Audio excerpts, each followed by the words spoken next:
Allez, on continue cette journée du cloud. On va poursuivre la discussion qu'a Olivier Bouzereau avec Mytel. On va continuer sur ce sujet de la communication unifiée.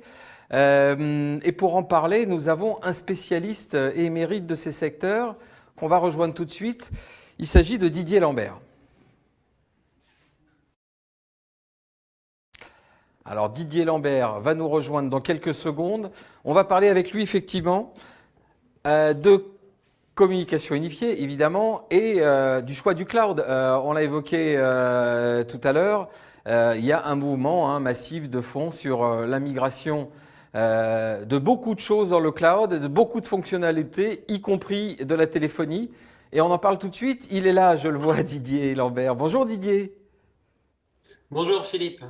Merci d'être avec nous. Vous êtes le fondateur et j'allais dire le principal opérateur aujourd'hui de la plateforme Uptic. HUBTIC. Et donc, c'est une plateforme notamment de veille pour toute l'information qui tourne autour de l'UCAS, on va le dire comme ça. Et puis, c'est aussi une plateforme de services, de mise en relation entre professionnels et offreurs de solutions d'UCAS, c'est ça ? Oui, tout à fait. En fait, la genèse de la plateforme vient d'un constat, c'est que la multiplication des innovations, des nouvelles solutions sur le marché UCC en général et UCAS en particulier, fait que les échanges entre les éditeurs, les opérateurs ou ce que Jean-Denis Garot avant moi appelait les opégrateurs, avec les consultants notamment qui sont en amont de la plupart des projets, cette relation elle a besoin d'être facilitée parce que l'abondance d'informations au bout d'un moment peut amener, comme je le dis dans mes baselines, à perdre connaissance. Voilà, donc la plateforme est dédiée à ça, fluidifier, simplifier la relation entre d'un côté les consultants experts et de l'autre côté les éditeurs. Alors, si vous êtes d'accord, Didier, on va fluidifier la compréhension de l'UCAS avec vous aujourd'hui. C'est le thème de ces 15 minutes qu'on va partager ensemble. On l'a préparé, évidemment, cet entretien. Je vous ai appelé, je vous ai dit, donnez-moi, Didier, s'il vous plaît, une définition aussi précise que possible de l'UCAS.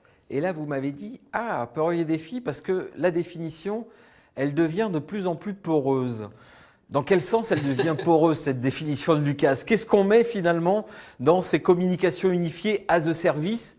Concrètement aujourd'hui, ça veut dire quoi ? C'est forcément dans le cloud ? Non, absolument pas. Et je crois que la plupart des interlocuteurs qui sont passés avant sur cette session, sur cette journée, l'ont bien montré. La partie UCAS et le cloud n'est pas la solution universelle. Il y a de nombreux cas dans lesquels les approches hybrides ou en tout cas intermédiaires ont un sens. Simplement, lorsqu'on a réfléchi sur le sujet, effectivement, donner une segmentation de l'UCAS aujourd'hui, c'est la question à $1 million. C'est-à-dire qu'il y a une segmentation, je vais dire, historique sur ces sujets-là, qui est relativement classique. On dit tout ce qui est UCAS regroupe en fait des solutions qui touchent à de la téléphonie d'entreprise avec les fonctionnalités qui sont associées, à la collaboration, à la vidéo, l'audioconférence, bien entendu, aux logiques de webinar qui sont une extrapolation de la partie vidéo, et même les centres de contact qui deviennent quasiment des parties intégrantes de ces solutions-là. Donc, cette segmentation qui était relativement claire jusqu'à il y a peu de temps, effectivement, comme je le disais, est devenue poreuse dans le sens où la collab maintenant intègre des fonctions de téléphonie, la téléphonie intègre de la collab fait de la vidéo collab, de la vidéo avec de la collaboration, ce qui fait qu'aujourd'hui, quand vous essayez de faire une segmentation qui tienne la route sur toutes ces offres en fait, qui arrivent sur le marché, vous vous rendez compte que les limites sont devenues floues. Donc, c'est pour ça que je parlais de poreuse. Après, par rapport à ça, ce qui est intéressant, c'est que on assiste, je crois que ça a été évoqué à plusieurs reprises avant moi, à une espèce de convergence de toutes ces fonctionnalités au sein d'un même outil, on va dire, pour éviter ces temps perdus de passer d'une application à d'une autre. Et ça, il y a des études qui disent qu'aujourd'hui, en gros, les 2/3 des décideurs qui se lancent dans un achat de solutions UCAS considèrent cette approche tout compris comme un point vraiment crucial dans leur décision. Donc, on est bien obligé de faire avec, même si, encore une fois, je suis convaincu que le tout compris n'est pas forcément la solution à toutes les problématiques ou en tout cas à toutes les situations. Après, en matière toujours de segmentation, ce qui est intéressant, c'est que même au sein des segments que j'ai évoqués auparavant, on se rend compte qu'il y a une réelle innovation qui pousse en fait. Il ne se passe pas une semaine, si ce n'est pas un jour, sans que de nouvelles choses évoluent, qui intègrent de l'intelligence artificielle, qui intègrent du machine learning, qui intègrent de la data analyse. Et tout ça fait qu'aujourd'hui, on a des nouveaux segments qui approchent, enfin qui enrichissent le portefeuille de fonctionnalités aujourd'hui de Lucas.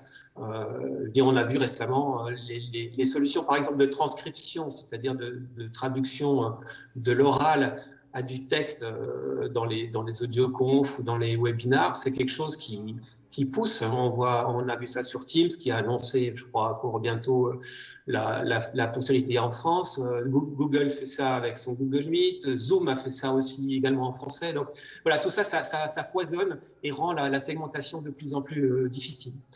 Je voudrais juste ajouter un autre point sur ces sujets-là, c'est que autour des fonctionnalités en elles-mêmes, ce qui est intéressant, c'est qu'on se rend compte quelque part, il y a tout un environnement autour de la fonction elle-même qui émerge. C'est-à-dire que ces solutions, elles sont extrêmement riches. Elles permettent une recherche de productivité, d'efficacité qui est réelle. Et par contre, pour atteindre ces objectifs, la solution d'elle-même et les fonctionnalités ne suffisent pas. C'est-à-dire qu'il doit y avoir aujourd'hui, et on voit ça se développer dans les solutions qui sont proposées sur le marché, des niveaux en fait d'analyse complémentaires qui viennent en couche de valeur ajoutée sur ces solutions UCaaS. Typiquement, on voit bien tout le mouvement sur les intégrations applicatives. Aujourd'hui, il n'y a pas une solution UCaaS qui vous dit on est intégré avec Teams, on est intégré avec Zoom, on est intégré avec vos CRM, on est intégré avec des applications tierces de stockage. Donc ça, c'est un réel mouvement qui vient enrichir ce périmètre fonctionnel, je pense, dans l'UCaaS. Autre point qui peut être intéressant, qu'on peut noter, ce sont tous les outils d'analyse. En fait, tout ce qui est analytics autour des solutions et de l'utilisation des solutions.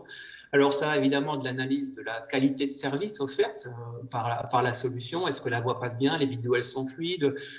Mais ça va aussi plus loin. C'est-à-dire qu'aujourd'hui, ces outils d'analyse, ils s'intéressent à la qualité du service rendu et perçu par l'utilisateur au sein de l'entreprise, par l'utilisateur externe, le client, en fait, que vous avez ou vos partenaires.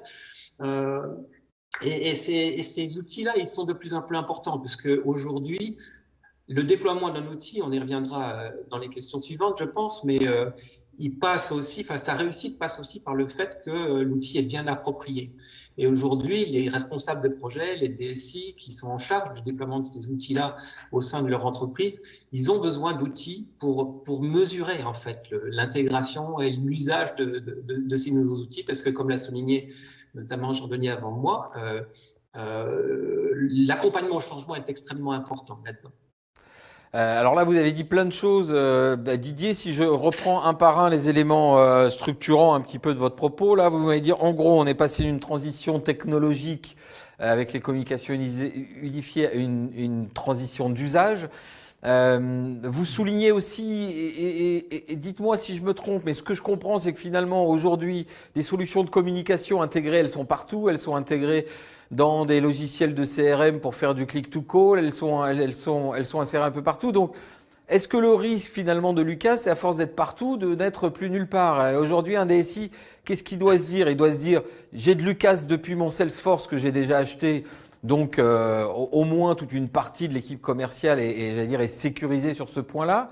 Et ça veut dire que j'ai peut-être pas nécessairement besoin d'investir dans une solution qui va être un peu plus horizontale sur d'autres métiers.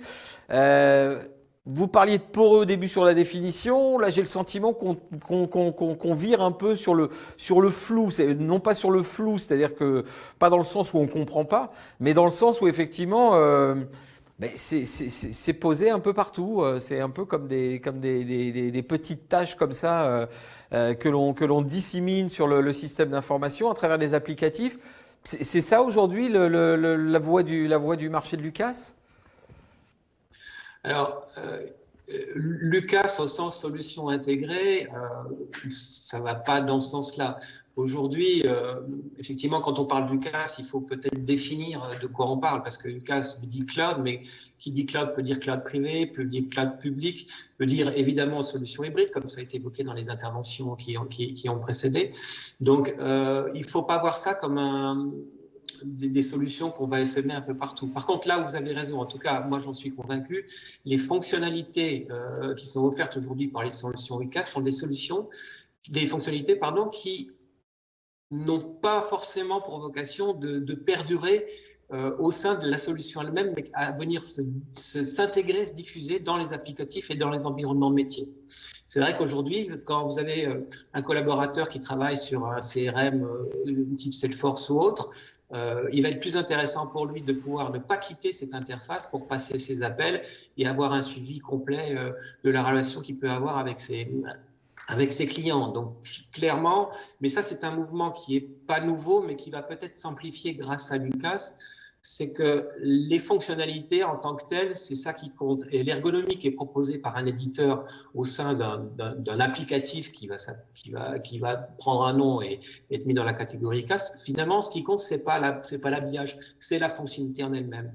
Et cette logique-là, elle est encore plus poussée par les approches qu'on appelle CEPAS, c'est-à-dire qu'aujourd'hui, vous avez des tas d'éditeurs qui offrent, alors historiquement, qui offraient des API, des SDK pour permettre d'intégrer leurs fonctionnalités dans un environnement préexistant. Mais cette logique-là, grâce à les approches des plateformes CEPAS, elle est encore poussée plus avant. Ce qui fait qu'aujourd'hui, l'UCAS, ce n'est pas un truc qu'on amène qui va venir remplacer et faire mieux une solution déjà existante. Ça peut être simplement des fonctionnalités qu'on va piocher dans un catalogue est basé sur une plateforme CPaaS et qui va apporter à un existant, par exemple, la fonctionnalité de click to call. Voilà. Donc, on a avec l'UCAS une capacité, UCAS/CPaaS, pardon, mais la capacité de venir vraiment compléter un existant en le fonctionnalisant exactement comme on a besoin. C'est une grosse richesse, je pense, de ces approches-là. Ça permet de ne pas jeter l'existant à la poubelle, notamment pour des grands groupes qui auraient déjà investi, qui ont déjà investi, c'est une certitude, dans des solutions de téléphonie et de communication de collaboration, mais de venir ajouter la petite brique qui leur manque, mais qui fait que pour une expérience client améliorée, par exemple, ils en ont besoin. D'accord. Alors, ce qui veut dire que finalement, on a un catalogue un petit peu dans lequel on pioche quand on est un DSI ou un responsable réseau, en disant en gros, je vais aller chercher les éléments qui me manquent pour intégrer sur tel ou tel applicatif. Ce qui veut dire, si j'ai bien compris, que potentiellement, on peut avoir plusieurs solutions de communication qui vivent ensemble au sein d'un même système d'information. C'est pas gênant. On peut téléphoner depuis son applicatif relation client, depuis sa messagerie pro. On peut faire les deux, je vais dire, d'un point de vue. Non, tout à fait. Non seulement c'est pas gênant, mais c'est un peu ce que l'utilisateur demande. C'est-à-dire qu'aujourd'hui, ce qu'il veut, c'est la fonction au sein de son ergonomie habituelle. Je veux dire, l'éditeur qui m'a précédé avait sorti une application de collab qui avait une version intégrée derrière Skype. Donc, en fait, l'utilisateur utilisait Skype, mais avec derrière les fonctionnalités d'une plateforme qui était tierce. Et pour lui, c'était transparent. Donc, on est vraiment dans ces logiques-là aujourd'hui de plus en plus. Est-ce que, on l'a évoqué aussi précédemment, est-ce que la fin du RTC, donc l'exploitation du réseau de cuivre qui a fait les grandes années des télécoms en France et des débuts de l'Internet, ne l'oublions pas. On parle beaucoup de fibre, mais pendant très très très longtemps, et puis encore beaucoup de gens sont concernés, c'est la DSL, c'est la paire de cuivre. Est-ce que cet arrêt là qu'on a annoncé très très très en amont, du coup on en a beaucoup parlé au moment où ça a été annoncé, et puis plus l'échéance se rapproche, et j'ai l'impression que moins on en parle, néanmoins, est-ce que ça c'est un facteur complètement structurant, physique, sur le fait qu'il va falloir basculer de toute façon dans un premier temps en communication sur IP, et puis après dans cette grande famille de la com sur IP, choisir son camp, UCAS, CEPAS et tout ce que vous venez de nous décrire là. L'histoire, elle est quand même dans ce sens-là ou pas ? Oui, c'est effectivement cette échéance qui a été annoncée, elle représente quand même un tournant dans les approches, en tout cas dans la généralisation des approches de TOIP et des couches de fonctionnalités associées à cette TOIP. Donc c'est un vrai marqueur, on va dire, dans l'histoire des télécoms d'entreprise.